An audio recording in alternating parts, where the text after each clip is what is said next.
The gates of Threshold Station opened slowly, revealing the vast darkness of space beyond. Inside the station's observation deck, 300 representatives from across the galaxy waited. They came from worlds of ice and fire, from gas giants and water planets, from civilizations that had mastered space travel for thousands of years.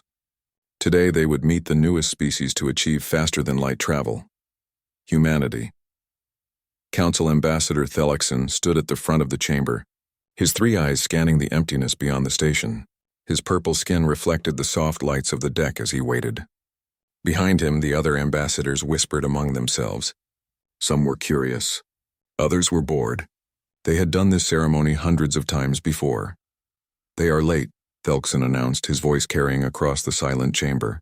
A few delegates laughed. The Krell warlord in the corner growled something that sounded like amusement. Then, without warning, a ship appeared. It emerged from the darkness like a ghost, its hull gleaming silver under the station's external lights. The ship was not large by galactic standards, perhaps 300 meters long, with a design that seemed almost primitive compared to the elegant curves and crystal structures favored by older civilizations. It had sharp angles and visible weapon ports. It looked functional, like a tool rather than art. "Just one ship?" someone whispered. The question rippled through the chamber like water. Every species in known history had arrived at Threshold Station with a fleet. The Vraxi had brought 50 vessels. The Krell had sent a war armada of 200 ships just to make a point. Even the peaceful Talrin had arrived with a dozen colony vessels. It was tradition. It was common sense. You showed your strength, your reach, your ability to project power across the stars. Humanity had sent one ship. Thelixon felt something he rarely experienced: confusion. He watched as the human vessel, designated the Indomitable according to their transmission, moved toward the docking bay with practiced precision. Its movements were smooth, almost graceful, but it was still just one ship. "Perhaps they are poor," suggested Ambassador Kelrix of the Merchant Guilds. "They may not have the resources for more vessels. Or they are fools," growled Warlord Krathis, the Krell representative. His massive form shifted in his specialized seat. "They insult us with this display. One ship? They should have stayed home." The docking process took 20 minutes. When it was complete, the chamber's main doors opened. A human walked through. She was smaller than most species present, standing perhaps 1.7 meters tall. Her skin was a dark brown and her hair was pulled back in a tight formation.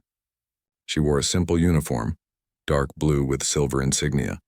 Her face was calm, her eyes moving across the assembled representatives with clear intelligence. "Honored Council," she said, her voice clear and steady. "I am Captain Elena Vasquez of the Earth vessel Indomitable. On behalf of humanity, I request observer status and permission to establish diplomatic relations with the Galactic Council." Her words were formal, correct. She had obviously studied their protocols. But Thelixon could not shake his confusion. Where was her fleet? Where was her show of force? "Captain Vasquez," Thelixon said, stepping forward. "We welcome you to Threshold Station. However, we must ask, is your vessel experiencing difficulties? We detected only one ship. Are others in your fleet delayed?" The human's face changed slightly. Was that a smile? "No, Ambassador. We sent one ship because we felt it was appropriate for a first contact situation. We didn't want to appear aggressive or overwhelming." The chamber erupted in noise.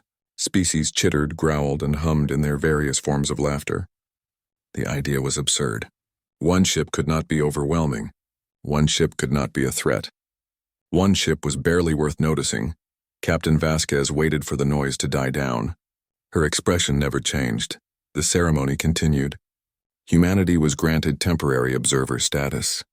They would have quarters on Threshold Station and access to basic galactic databases. In 6 months, there would be a formal evaluation. Standard procedure. Thelixon was about to dismiss the assembly when alarms began shrieking throughout the station. "Emergency in orbit," a technician shouted. "The Krell diplomatic vessel is experiencing cascade systems failure. Life support is failing. 3,000 crew members on board." All eyes turned to Warlord Krathis, who was already moving toward the communication panels.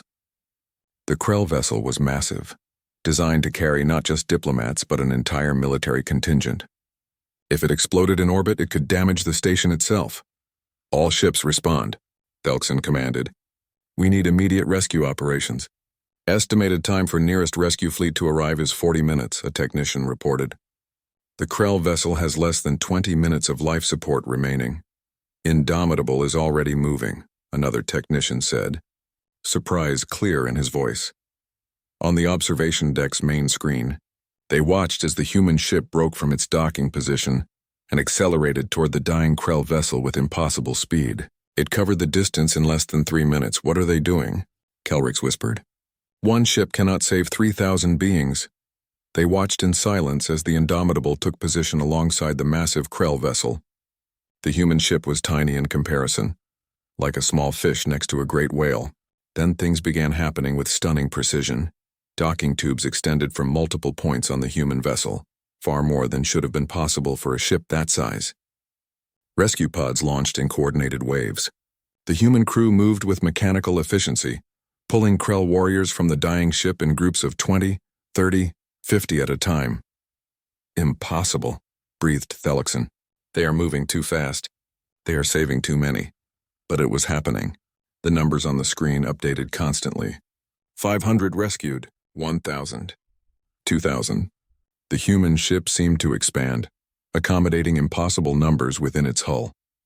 17 minutes after the operation began, Captain Vasquez's voice came through the communication system. Threshold Station, this is Indomitable. All 3,047 Krell crew members have been evacuated. We have them in temporary shelters.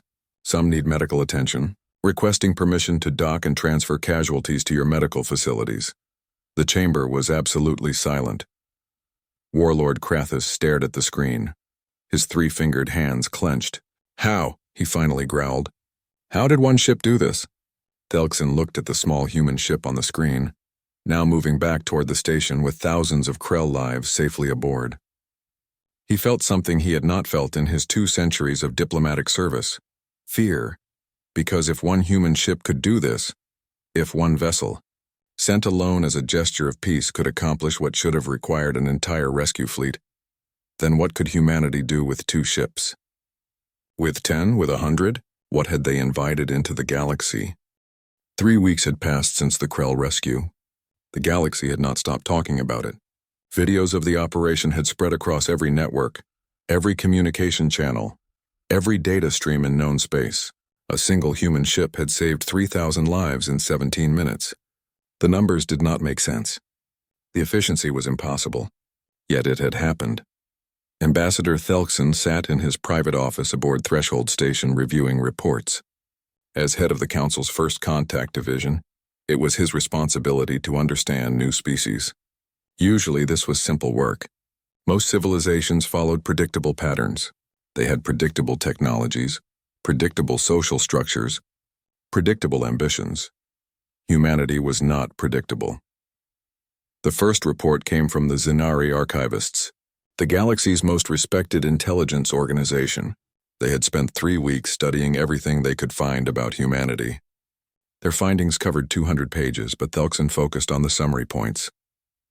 Finding 1, the human vessel. Indomitable contained technology from at least 7 different developmental periods. The hull used materials consistent with early space-age construction. The engines showed mid-level fusion technology. The weapon systems demonstrated advanced energy manipulation. The computer systems operated on principles that the Zinari could not fully understand, and the medical bay had equipment that seemed to combine biological and mechanical sciences in ways that should not work. It is as if they built their ship from 7 different civilizations, the report stated, yet all systems integrate perfectly. They should not function together, but they do. Finding 2. The human crew spoke 47 different languages among themselves. The Zinari had recorded internal communications from the Indomitable during the rescue operation. The crew had switched between languages freely, sometimes in the middle of sentences. Yet their coordination had been flawless. There had been no confusion, no miscommunication, no errors. Most species achieve unity through common language, the report noted. Humans achieve unity while maintaining differences. This suggests unusual social cohesion. Finding 3. Earth's historical records showed more than 15,000 documented wars in the last 5,000 years. The number was staggering. Most species had a few major conflicts in their development, perhaps 10 or 20 wars across their entire history. Humanity had averaged 3 wars per year for millennia. They have spent more time fighting themselves than exploring space, the report concluded, yet they survived. This suggests extreme adaptability and resilience. Thelkson put down the first report and picked up the second. This one came from the Diplomatic Analysis Bureau. It focused on a simple question. Why did humanity send only one ship? The Bureau had interviewed Captain Vasquez multiple times. They had studied her responses carefully. They had analyzed her body language using the most advanced xenopsychology available. Their conclusion was disturbing. Captain Vasquez is not lying when she says they sent one ship to avoid appearing aggressive. However, this implies that humanity possesses the capability to appear aggressive. Our analysis suggests that the single ship was a deliberate choice made at the highest levels of human government. This raises the question, how many ships could they have sent? The Bureau had attempted to answer this question through indirect means. They had studied Earth's industrial output, its population distribution, its resource consumption. The numbers were confusing. Earth had 195 separate political entities. This was unheard of. Most species unified their homeworld before reaching for the stars. It was practical necessity. Space travel required massive resources and coordination. You could not build a starfaring civilization if your planet was divided into hundreds of competing groups, yet humanity had done exactly that. Presence of multiple nation-states suggests either severe dysfunction or unprecedented cooperation. The Bureau's report stated, given their success in space travel and their coordination during the rescue operation, we conclude the latter. Humanity has achieved unity without uniformity. They have agreed to present a single face to the galaxy while maintaining internal diversity. This level of coordination across nearly 200 separate governments is remarkable. Thelkson set down the second report and activated his communication panel. He sent a priority request to Captain Vasquez. She responded within minutes, agreeing to a private meeting. She arrived at his office wearing the same simple uniform she always wore. Thelkson had learned that humans did not value elaborate dress the way many species did. They seemed to prefer function over form. Captain Vasquez, Thelkson began, gesturing for her to sit. Thank you for coming. I will be direct. The Council has questions about your civilization. I expected as much, she replied, taking the offered seat. Her posture was relaxed but alert. What would you like to know? How many ships does humanity have? The question hung in the air between them. Vasquez's expression did not change, but Thelkson saw something flicker in her eyes. Calculation, perhaps, or amusement. Enough, she said simply. That is not an answer, Captain. It is the only answer I am authorized to give, Ambassador.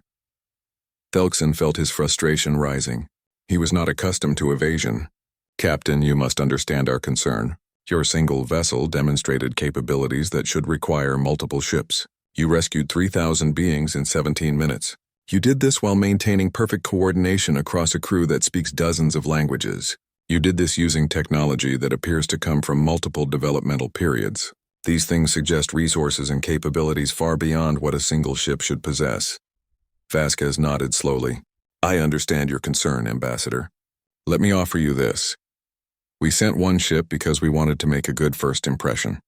We did not want to overwhelm you. We did not want to appear threatening. In human culture, when you visit someone's home for the first time, you do not bring your entire family. You come alone or with 1 or 2 others. It is polite. But you could have brought more ships? Yes, how many more? Vasquez paused, choosing her words carefully. Ambassador, imagine you have a friend who is very strong. Strong enough to lift a vehicle with their bare hands. When you first meet this friend, do you want them to demonstrate their strength by lifting your vehicle? Or do you want them to shake your hand gently and say hello? I would want them to be gentle, Thelkson admitted. Exactly. We are being gentle. We are shaking hands. We are saying hello.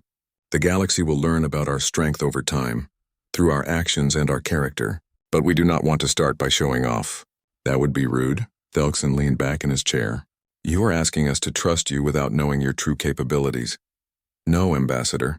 We are asking you to judge us by our actions. We saved 3,000 Krell lives. We asked for nothing in return. We have been respectful to every species we have encountered. We follow your protocols. We honor your laws. Judge us by what we do, not by what we might be able to do. It was a clever answer. It was also deeply unsatisfying. After Vasquez left, Thelkson called an emergency session of the Council's Security Committee. 20 representatives gathered in a secure chamber deep within Threshold Station. Thelkson presented the reports from the Zainari and the Diplomatic Bureau. We need to know what humanity is capable of, he told the assembled delegates.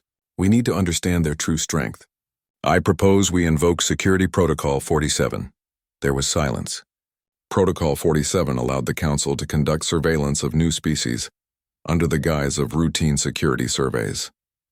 It was technically legal, though it walked the edge of diplomatic propriety. You want to spy on them? Asked Kelrix. I want to protect the galaxy, Thelkson replied. If humanity is as powerful as I suspect, we need to know. If they are a threat, we need to prepare. If they are potential allies, we need to understand their capabilities. Ignorance is not acceptable. The vote was close, but the measure passed. Within days, the orders went out. The Carthax Dominion, the galaxy's second-largest military power, would send a small fleet to Earth's system. They would conduct a routine security survey of humanity's homeworld. They would count ships, assess defenses, and report back to the Council. It was a standard procedure. Every new species underwent such surveys. Most welcomed them as signs of acceptance into the galactic community. Thelkson hoped the humans would see it that way.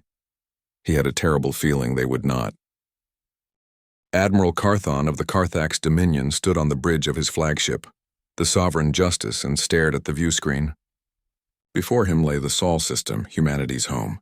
He had been tasked with a simple mission: survey the system, count the human vessels, assess their defensive capabilities, and report back to the Council. It was routine work. He had done it dozens of times before, but as his fleet dropped out of faster-than-light travel at the system's edge, Carthon felt his confidence beginning to crack. Sir, his sensor officer said, his voice uncertain, I am getting readings from everywhere. Be more specific, Carthon ordered. I cannot, sir. There are ships throughout the system.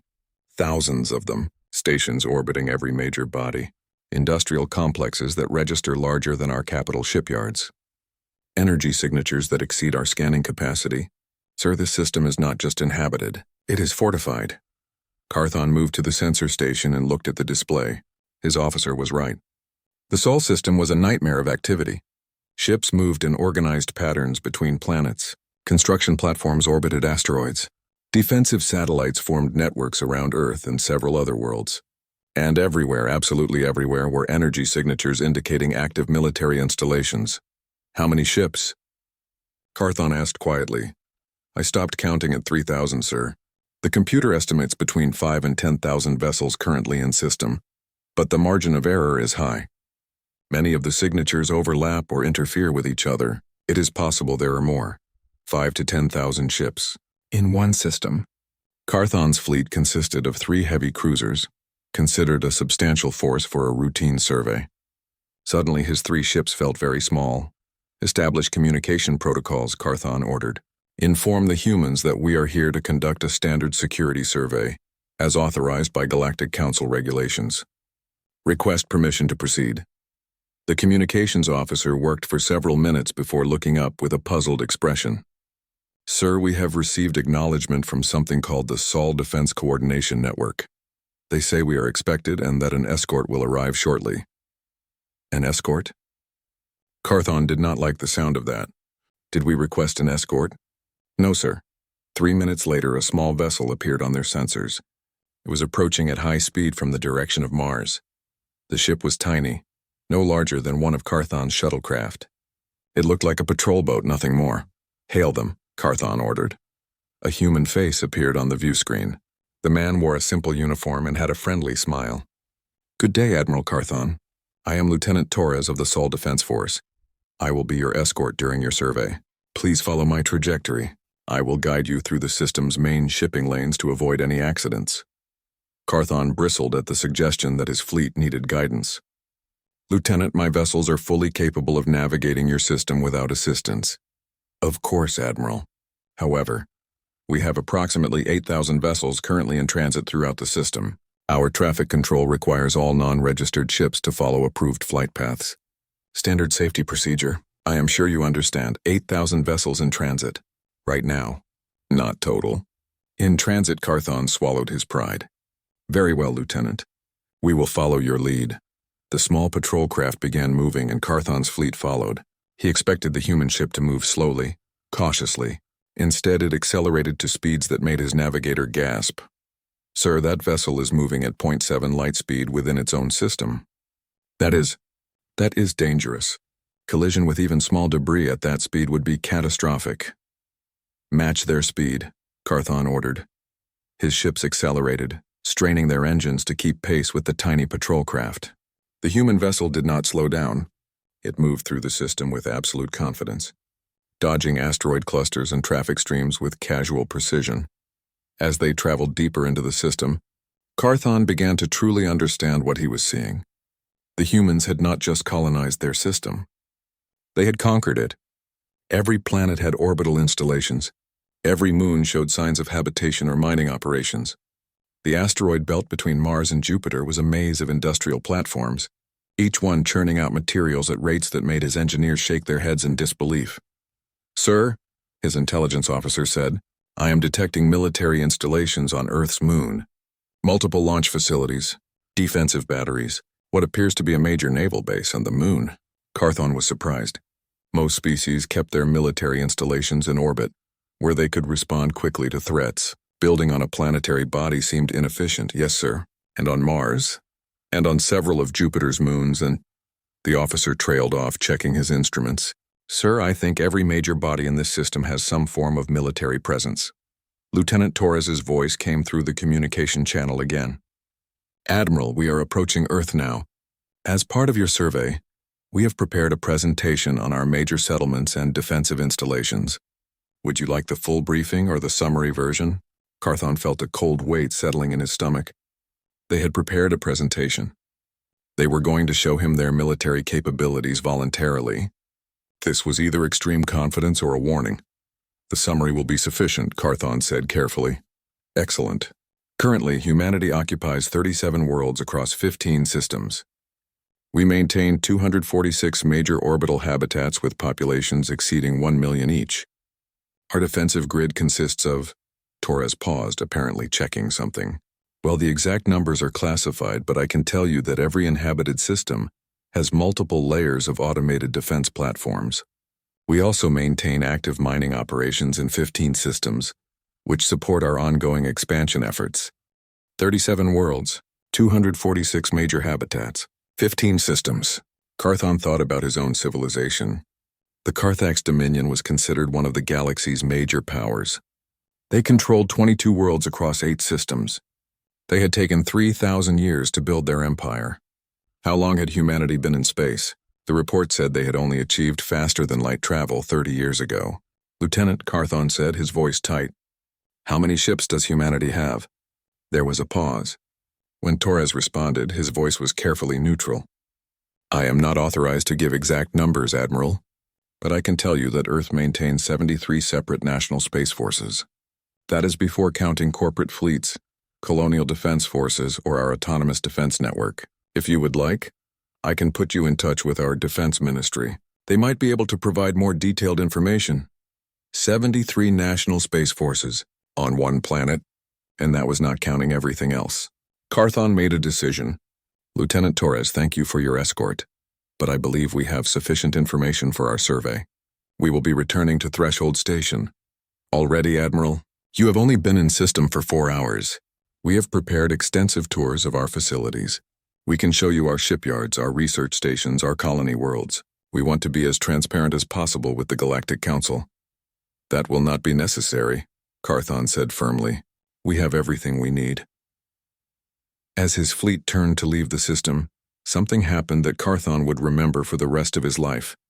His weapons officer, a young recruit eager to prove himself, had apparently been running targeting solutions on the human patrol craft. It was standard practice, you always assessed potential threats. But he must have been careless because his active sensor lock registered on the human ship's systems. Lieutenant Torres's friendly voice came through the channel one more time. Admiral, I am showing that one of your vessels just achieved weapons lock on my craft. I assume that was accidental. Carthon felt his blood run cold. Yes, Lieutenant. My apologies. A new officer's error. No problem, Admiral. These things happen. However, I should mention, and this is just for your information, my ship's defensive systems registered your lock and prepared a response. I have overridden it, of course. But I wanted you to know that our automated systems are quite sensitive. In the future, I would recommend avoiding active targeting locks within our space. It might trigger responses that would be unfortunate. The communication ended. Carthon stared at the small patrol craft on his view screen. It had detected their weapons lock. It had prepared a response. And the pilot spoke about it as casually as someone mentioning the weather. That tiny ship, no bigger than a shuttle, had been ready to fight 3 heavy cruisers. And the pilot had not sounded worried. He had sounded bored. As Carthon's fleet jumped back into faster-than-light travel, leaving the Sol system behind, the Admiral sat in his command chair and tried to process what he had seen.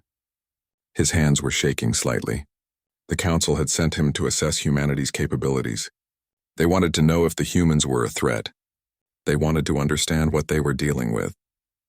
Carthon now knew the answer, and it terrified him, because humanity had not sent one ship to Threshold Station because that was all they had. They had sent one ship because they were being polite. They had sent one ship the way a warrior sheathes his sword before entering a friend's home. The question that haunted Carthon as his fleet raced back to Council space was simple. What would happen if humanity decided to draw that sword? He did not want to find out. The emergency session of the Galactic Council began at dawn. 200 representatives filled the grand chamber aboard Threshold Station, their voices creating a symphony of concern, fear, and anger. In the center of it all stood Captain Elena Vasquez, alone on the speaker's platform, waiting for the chaos to settle. Ambassador Thelkson struck his ceremonial staff against the floor 3 times. The sound echoed through the chamber, and slowly the noise died down. Captain Vasquez, Thelkson began, his 3 eyes fixed on the human. Admiral Carthon has delivered his report. He describes a military force of staggering scale. Thousands of vessels, dozens of colonized worlds, weapons and defenses far beyond what you led us to believe. The Council demands an explanation. Before Vasquez could respond, Warlord Krathus rose from his seat. The massive Krell commander's voice boomed across the chamber. You lied to us. You came here with your single ship, pretending to be weak, pretending to be peaceful, but you are conquerors. You have built an empire in secret while we welcomed you with open arms. Other voices joined in. The chamber erupted again with accusations and demands. Vasquez stood calmly in the center of it all, her hands clasped behind her back, waiting. Finally, Thelkson restored order. Captain Vasquez, you will answer these charges. Why did you deceive us? Why did you hide your true strength? Vasquez looked around the chamber slowly, meeting the eyes of delegates from 100 different species. When she spoke, her voice was quiet, but it carried clearly through the silent hall. I did not lie, she said simply. I told you we sent one ship because we did not want to appear aggressive. That was the truth. I told you we wanted to be polite. That was also the truth. The fact that you assumed politeness meant weakness, that is not my fault. You deliberately misled us. Kelrick shouted from his position among the merchant delegates. No, Vasquez replied firmly. I answered every question I was asked honestly. When Ambassador Thelkson asked how many ships we had, I said enough. That was honest. When you asked why we sent one ship, I explained our reasoning. That was honest. You made assumptions. You saw what you wanted to see. Thelkson leaned forward. Then tell us now, Captain. No more careful words. No more diplomacy. Why did you really send one ship? And why are you hiding an empire from the galaxy? Vasquez was quiet for a long moment. Then she nodded slowly. You want the truth? The complete truth? Very well. She began to pace slowly on the platform, her hands still clasped behind her back. My species has a long and bloody history. We have been killing each other since we learned to pick up rocks and use them as weapons. We have fought over land, over resources, over ideas, over gods, over skin color, over language, over borders that existed only in our imagination. We have invented thousands of ways to kill each other. We have built weapons that could destroy our entire world dozens of times over. We have nearly made ourselves extinct at least 3 times in recorded history. The chamber was absolutely silent now.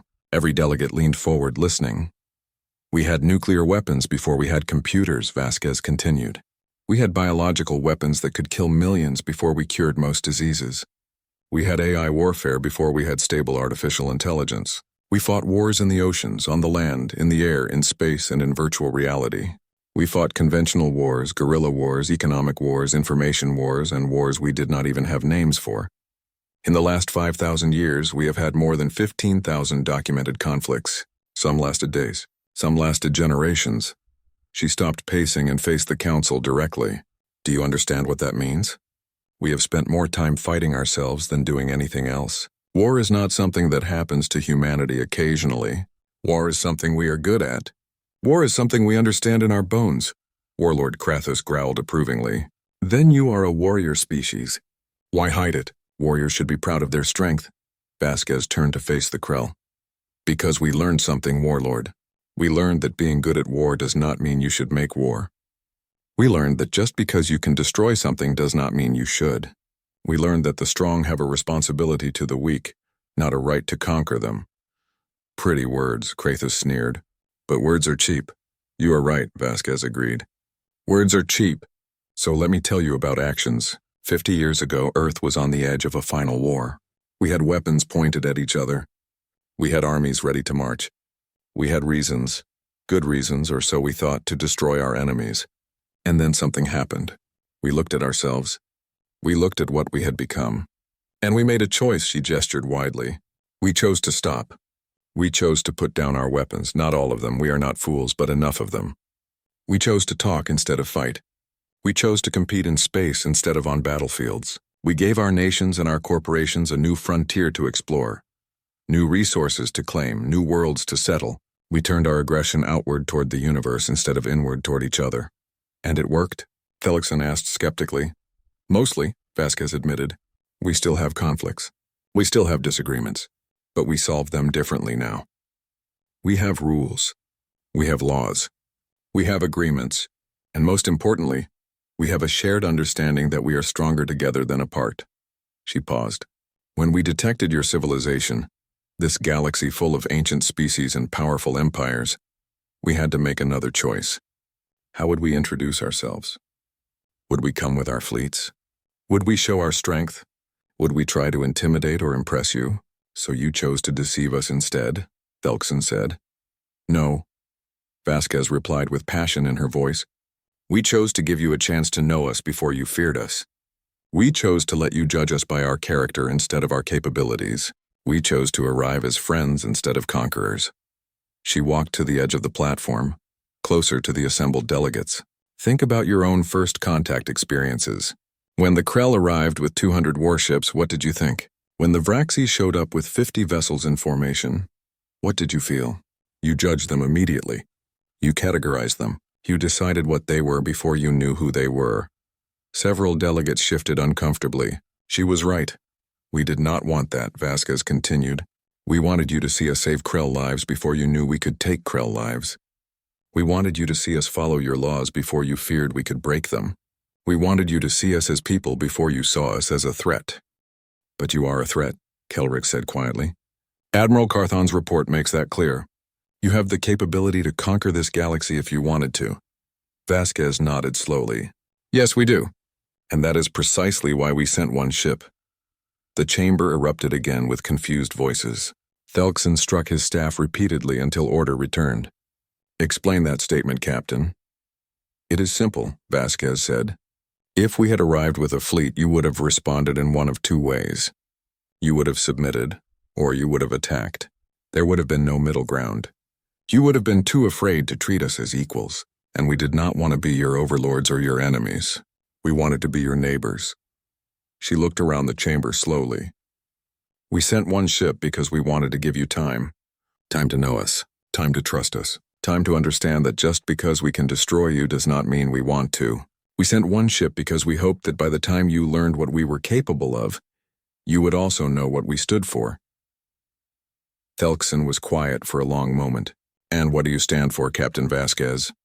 The same thing every decent being stands for, she replied. We stand for peace. We stand for cooperation. We stand for the idea that different species can work together instead of destroying each other. We stand for the belief that strength should be used to protect, not to conquer. We stand for the possibility that the galaxy can be better than it has been. Noble sentiments, Warlord Krathis said. But I ask again, how many ships could you have sent? Vasquez looked at the Krell warrior for a long moment. Then she sighed. Warlord, I'm going to answer your question. But I want you to understand something first. I am not answering to threaten you.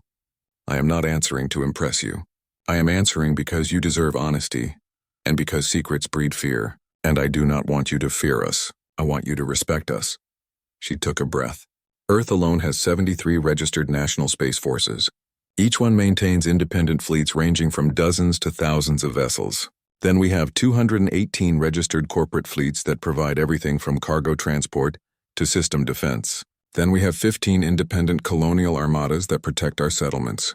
Then we have our autonomous defense network, an AI-managed system of satellites, platforms, and automated vessels that protect our major systems. The chamber was so quiet that the hum of the station's life support systems could be heard. 20 years ago, Vasquez continued, we stopped counting our FTL-capable vessels when we reached 100,000. That was just registered ships.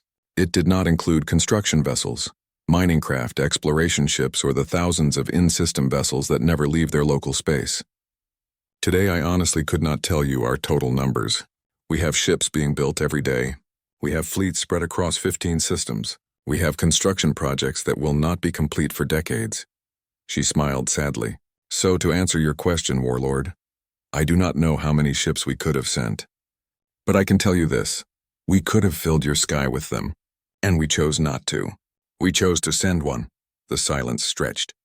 Finally, it was broken by an unlikely voice. Ambassador Thelia of the Talran Commonwealth, a peaceful species that rarely spoke in council sessions, rose from her seat. Captain Vasquez, she said softly, I believe you. Your actions speak louder than your capabilities. You saved Krell lives when you did not have to. You followed our laws when you could have ignored them. You showed restraint when you could have shown force. I, for one, am grateful you sent only one ship. A few other delegates murmured agreement, but many still looked uncertain, afraid. Thelkson struck his staff once. This session is adjourned. We will consider what we have heard and convene again tomorrow to discuss humanity's status in the Council. As the delegates filed out, Vasquez remained on the platform. She had told them the truth. She had shown them who humanity was. She just hoped it would be enough. The days following Captain Vasquez's testimony were tense. The galaxy watched and waited as the Galactic Council debated humanity's place in the cosmic order. Some species saw potential allies. Others saw dangerous rivals. The merchant guilds calculated profit opportunities. The military powers assessed threats. And everywhere across thousands of worlds, beings asked the same question. What would humanity do with all that power? Ambassador Thelkson worked tirelessly, trying to build consensus among the council delegates. Some trusted the humans, many did not. The debate raged in private chambers and public forums. Would humanity be granted full council membership? Would they be restricted? Would they be monitored? Then 2 weeks after Vasquez's testimony, something happened that changed everything. The Krell invaded the Talran Commonwealth. It began without warning, as Krell invasions always did. 300 warships dropped out of faster-than-light travel above Talran Prime, the Commonwealth's capital world. The Talran had no military to speak of. They were a peaceful species, focused on art, philosophy, and trade. They had contributed to galactic culture for millennia. They had harmed no one. None of that mattered to the Krell. Within hours, the first landings began. Krell warriors descended on Talran cities, overwhelming the minimal security forces. The Commonwealth's government sent desperate pleas across every communication channel. They called for help. They begged the council to intervene. Ambassador Thelia stood before the council with tears streaming down her face. Please, she begged. My people are dying. We have no weapons. We have no defenses. We need help. Thelkson wanted to help. But the political reality was harsh. No one wanted to fight the Krell. The Dominion was too powerful, too aggressive, too willing to escalate. If the Council sent forces against them, it could trigger a galaxy-wide war. We cannot intervene, Councillor Vraxis of the Merchant Guild said coldly. The Krell invasion, while regrettable, does not threaten Council stability. We must consider the greater good. The greater good? Thelia cried. My people are the greater good. We are council members. You promised to protect us. But no protection came. The council debated. They issued statements of concern. They called for diplomatic solutions. They did everything except actually help. In her quarters aboard Threshold Station, Captain Vasquez watched the news reports from Talron Prime. She saw cities burning. She saw civilians fleeing. She saw Krell warriors rounding up prisoners. And she made a decision. She requested an emergency meeting with the council. Thelkson granted it, though he was surprised. The council gathered and Vasquez stood before them once more. But this time she did not stand on the speaker's platform as a supplicant. She stood at the council floor as an equal. "Honorable council," she said, her voice clear and firm. "I have watched the situation in Talron space for the past 3 days. I have seen the Krell invasion. I have heard Ambassador Thelia's pleas for help. I have also heard your response, or rather, your lack of response." Thelkson shifted uncomfortably. "Captain Vasquez, the council is considering all options." "No," Vasquez interrupted. "You are not considering options. You are making excuses. You are calculating political costs. You are protecting your own interests. And while you debate the Talron die..." Warlord Krathus rose from his seat, his face twisted in anger. "Watch your tone, human. The Talron are weak. They cannot defend themselves. That is not our fault." Vasquez turned to face the Krell warrior. "You are right. Their weakness is not your fault. But your invasion is your choice, and the Council's inaction is their choice. And I am here to tell you that humanity has made a choice as well." Thelkson felt a chill run down his spine. "What do you mean?" "I am formally requesting Council permission for humanity to intervene in the Talron situation. We are prepared to send forces to repel the Krell invasion and protect Talron civilians." The chamber erupted in chaos. Delegates shouted over each other. Some were supportive. Many were horrified. The idea of humans and Krell clashing in open warfare terrified them all. Thelkson struck his staff repeatedly. "Captain Vasquez, your request is noted. But I must inform you that the Council cannot authorize military action against another member species without extensive debate and a full vote. This process could take weeks." "Then we are not waiting for permission," Vasquez said quietly. The chamber went silent. "What did you say?" Thelkson whispered. Vasquez met his eyes. "I said we are not waiting for permission. The Talron are dying now. Not in weeks now. Humanity will intervene. We will protect them. We will stop the Krell invasion. You can authorize it or not. That is your choice. But it will happen either way." "You cannot," Vraxis shouted. "You cannot violate council law. You will be expelled. You will be sanctioned." "Then sanction us," Vasquez replied calmly. "Expel us. Do whatever you feel you must. But understand this. We did not come to this galaxy to watch innocent beings suffer while bureaucrats debate. We did not build our strength to hide behind words. We came here to be good neighbors. And good neighbors help when help is needed." She turned to face the entire council. "You wanted to know who humanity is? You wanted to understand what we stand for? Now you know. We stand for the idea that power should be used to protect the weak. We stand for the principle that strength comes with responsibility. We stand for the belief that sometimes doing the right thing matters more than following the rules." "This is madness," Krathus roared. "If you send ships against Krell forces, we will destroy you." Vasquez looked at him steadily. "You can try." She turned and walked out of the chamber. The doors closed behind her, leaving the council in stunned silence. 12 hours later, the Indomitable departed Threshold Station without permission. It jumped to faster-than-light travel, heading toward Talron space. It was not alone. When the human fleet dropped out of FTL travel at the edge of the Talron system, Admiral Krathon was waiting. The Krell commander had been summoned by Warlord Krathus himself, ordered to destroy any human forces that dared to interfere. He had brought his finest ships. He had brought his most experienced warriors.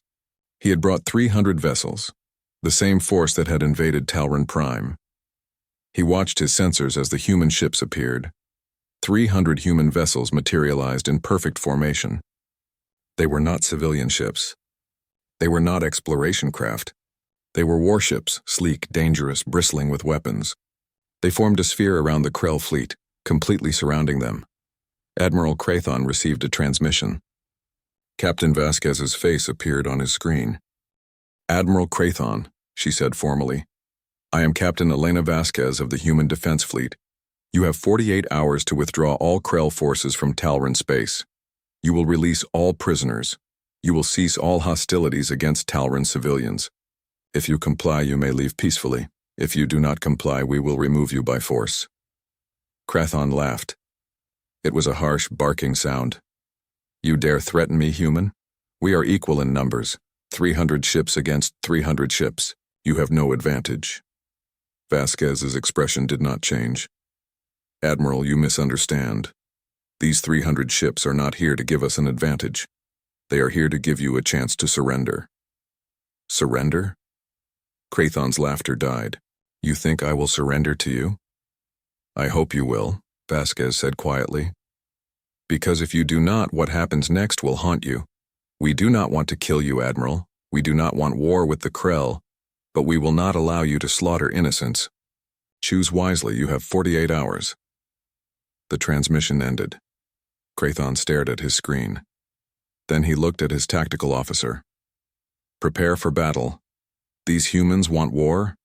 We will give them war." 48 hours passed. The Krell did not withdraw. Instead, they reinforced their positions on Talron Prime and prepared their fleet for combat. Captain Vasquez sent one final message. "Admiral Krathon, I am sorry it has come to this. Please know that we take no joy in what we must do." The battle began at dawn on the third day. It lasted 11 minutes. The human ships moved with coordination that defied belief. They did not charge forward in a mass assault. They did not attempt to match the Krell in a ship-to-ship brawl. Instead, they fought like a single organism with 300 parts. They used weapons the Krell had never seen before. Energy beams that bypassed shields. Missiles that adapted to countermeasures. Electronic warfare that turned the Krell's own systems against them. But more than that, they fought with precision. Every shot was calculated. Every maneuver was purposeful. The humans did not waste a single attack. They did not fire randomly. They targeted engines, weapons, life support, everything except the ship's main hulls. They disabled the Krell fleet without destroying it. When it was over, 300 Krell warships floated dead in space, their crews alive but helpless. Not a single human vessel had been lost. Not one. Admiral Krathon sat in his darkened bridge, staring at screens that no longer functioned. He had been defeated so quickly, so completely, that his mind struggled to process it. A transmission came through on emergency channels. It was Vasquez. "Admiral Krathon, your fleet is disabled. Your warriors are unharmed but incapacitated. We are beginning rescue operations now. All Krell personnel will be treated according to standard prisoner of war protocols. You will be given food, water, medical care, and comfortable accommodations until this situation is resolved." Krathon found his voice. "Why did you not kill us?" Vasquez looked sad. "Because we did not come here to kill Krell, Admiral. We came here to save Talron. There is a difference." Over the following weeks, human ships worked alongside Talron volunteers to rebuild the damaged cities. They provided medical care to injured civilians. They shared resources freely. And when the Krell prisoners were eventually exchanged, they were returned healthy and unharmed. The galaxy watched all of this in silence. Back at Threshold Station, the Galactic Council convened once more. Captain Vasquez stood before them, waiting for judgment. She had violated Council law. She had acted without permission. She had engaged in military action against a Council member species. Thelkson stood at the center of the chamber. "Captain Vasquez, you have broken our laws. You have ignored our authority. You have taken matters into your own hands." "Yes," Vasquez acknowledged. "I did. Why?" "Because it was the right thing to do." Thelkson was quiet for a long moment. Then, to everyone's surprise, he smiled.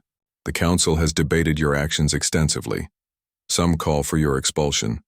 Others call for sanctions. But there is a growing faction that sees things differently." He gestured to the assembled delegates.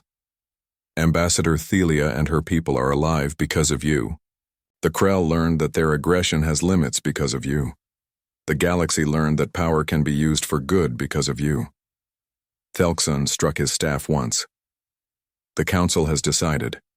Humanity is granted full membership, with all rights and responsibilities. Furthermore, you are appointed to the Council Security Committee, where we hope your unique perspective will guide us toward better choices in the future. Vasquez bowed her head.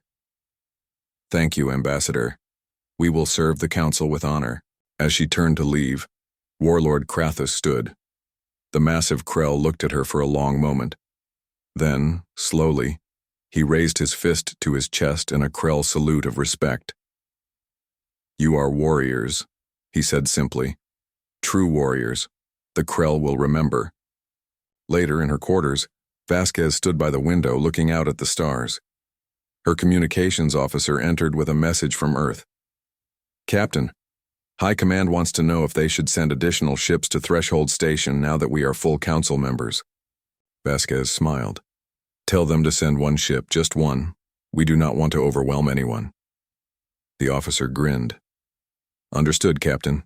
Just one ship. As he left, Vasquez returned to the window. Somewhere out there, the galaxy was learning a new lesson. Power did not have to mean conquest. Strength did not have to mean domination. Sometimes the most terrifying thing was not how many ships you had. It was the discipline to send only one,